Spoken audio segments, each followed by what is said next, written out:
What's going on, everybody? So this is Jonathan here, and we're going to be talking about, if you haven't heard already, but I'm sure you have, the death of Qasem Soleimani. So if you don't know who that is, on January 2nd, Trump authorized an airstrike that killed him. Now, the reason he was killed and why this is significant is the fact that he's considered the number two within the Iranian government.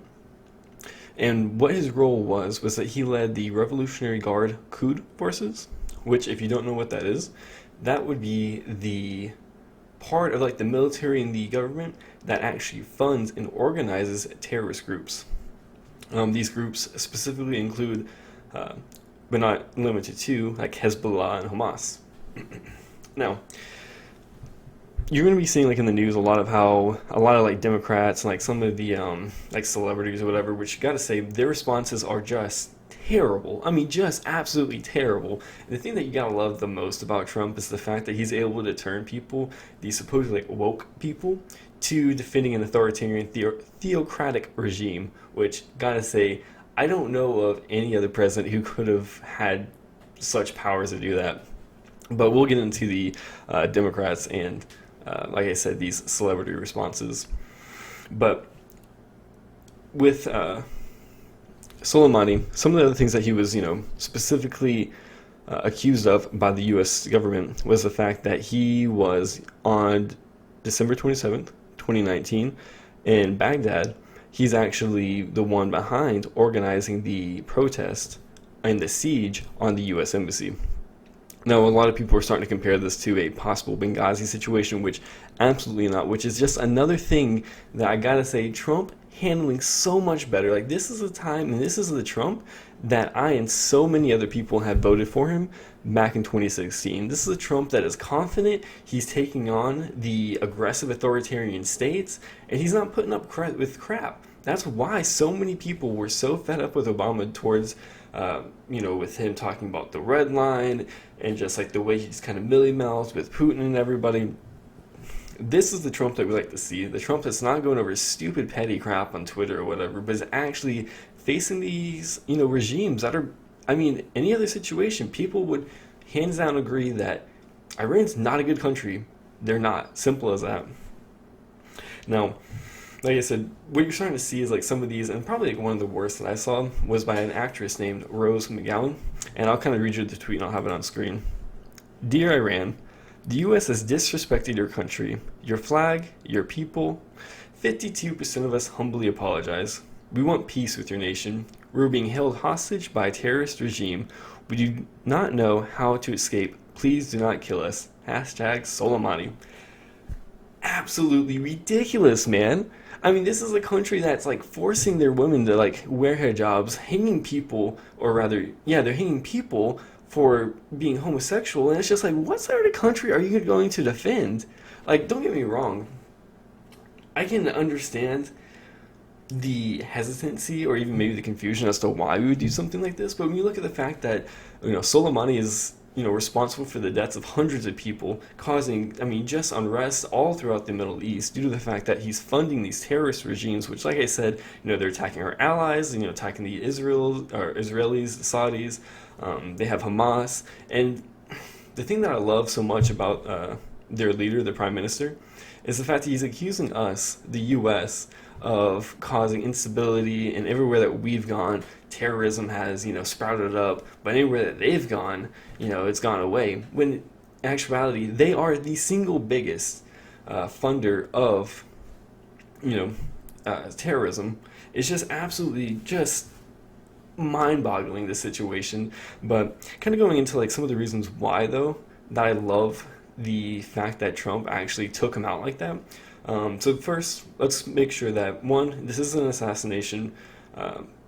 It was in Iraqi territory where Soleimani was already going to further, carry out more attacks on American diplomats and service members. That's specifically one of the claims that the Department of Defense made as to why they were initiated the attack and the airstrike, I should say, because they claimed that there was imminent threat to those Americans. Now, specifically, like I said, he was the number two in the Iranian government. This will throw the Iranian hierarchy into chaos. Because whenever you have your number one guy who many scholars and experts consider him basically a military genius, that's really going to mess up, the Iranians' plans for what they want to go on, in their long-term national military plans. Because whenever you take out one of these guys, because this comes at a time whenever, Iran's like trying to, kind of rise up in terms of their military power.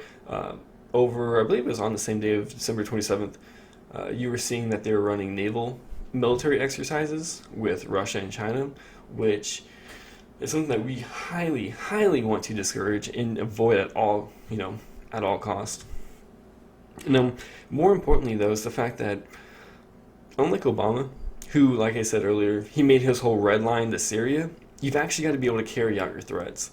Now, and that's one of the biggest reasons and why it's so important and so amazing, really, that Trump, took out Soleimani, which, like I said, is the number two. Because not only is this a show of force, but it shows the fact that we are willing and more than able to take out anybody that we want to. And I gotta say, Trump, these are the good tweets I like. I've talked before how I really don't care for some of his tweets, but he's been on a roll here lately. So, for example, we have this one where it's, they attacked us and we hit back. If they attack again, which I should strongly advise them not to do, you will hit them harder than they have ever been hit before. And this is in response to Dan Crenshaw. Another tweet, targeted 52 Iranian sites representing the 52 American hostages taken by Iran many years ago. Some at a very high level and important to Iran and the Iranian culture and those targets and Iran itself. Will be hit very fast and very hard. The USA wants no more threats. And then finally, we have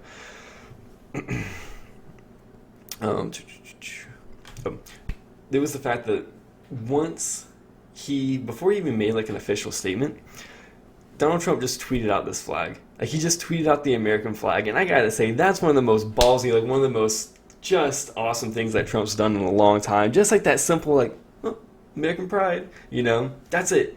Nothing else, no context until, as the reports started coming out. And then once people started realizing, just awesome. That's the Trump that I'd love to see. But kind of going back to the fact that, it's all about the credible threat. And as you see, with those tweets about the 52 sites, Trump's already kind of making the point of like, hey, if you retaliate, we're going to hit back again. And as you see a lot of, experts and pundits talking about, is the fact that, yes, like a one-off strike isn't going to do anything. It's like, okay, yeah, you made a big show and you've taken out one of their guys, but if you do not continue on with those strikes, then it's for nothing. You got to keep on with that consistency. Now, let's be honest though, Iran is going to react. In what way? And this is kind of the interesting question, is how Iran might actually react. So, like I said, this comes at a time while Iran is trying to build up their military power and prestige. So they've got to react in some sort of way. Now, right now you're seeing a lot of kind of fluster, a lot of tantrum throwing right now, because Iran's kind of in a rock and a hard place. Because on one hand, if they attack any U.S. assets or Americans, they're in a world of hurt. Like, Trump's going to rain down hellfire on them. Now, that's not to say that they won't do anything. And like I said, because they have to do something, because otherwise, if they don't respond in some sort of way, then they're going to look like pushovers. And whenever you're an authoritarian regime in an area of the world that is highly at,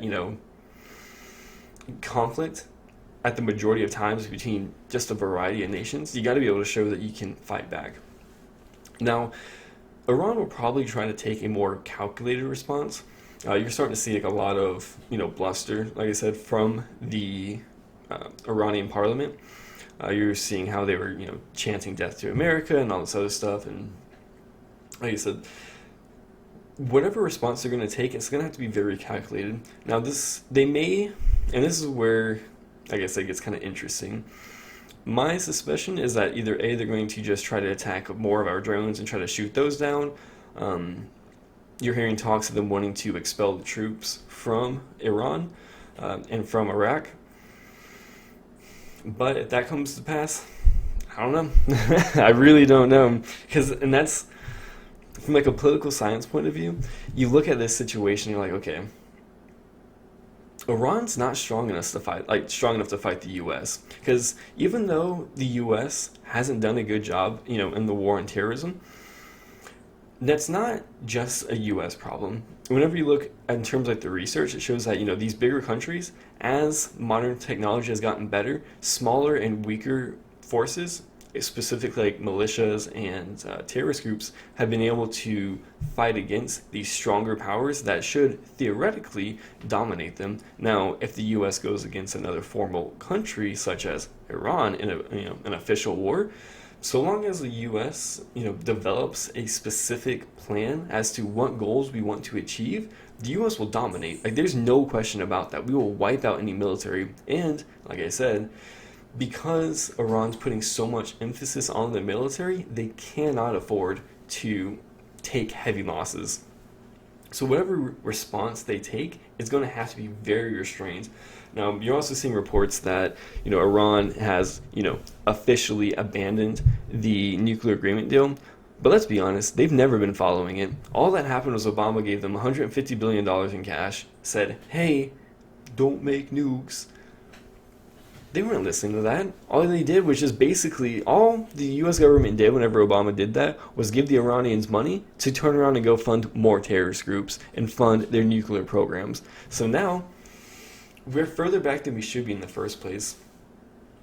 So the way that Trump's approaching this, I gotta say, is overall pretty good. You see a lot of memes about World War III and going to war. It's not, if we do go to war, which I highly, highly doubt, it's not going to be, and not to downplay war, but it's really not going to be as bad as people think it's going to be. Well, I appreciate you guys listening. If you can, like and subscribe, and I'll see you next time.